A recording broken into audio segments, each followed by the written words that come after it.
Bro 1 kilo அரிசியில் எத்தனை அரிசி இருக்குன்னு சொல்லுங்கள் ப்ரோ. பட்டு பட்டு செஞ்சுருவோம்.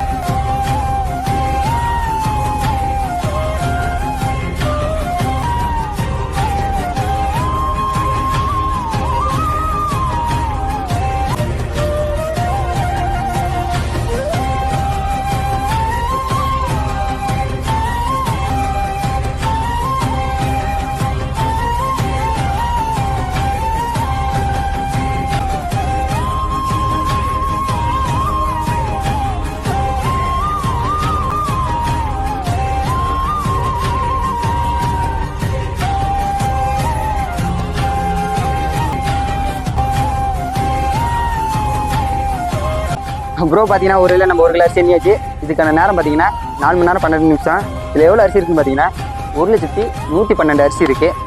ரொம்ப கஷ்டமாக இருந்துச்சுன்றதுக்கு இருந்தாலும் எண்ணியாச்சு. நம்ம நெக்ஸ்ட் டாஸ்க் என்ன கமெண்ட் பண்ணுங்கள். நெக்ஸ்ட் வீடியோவில் பார்க்கலாம். பாய் டாட்டா.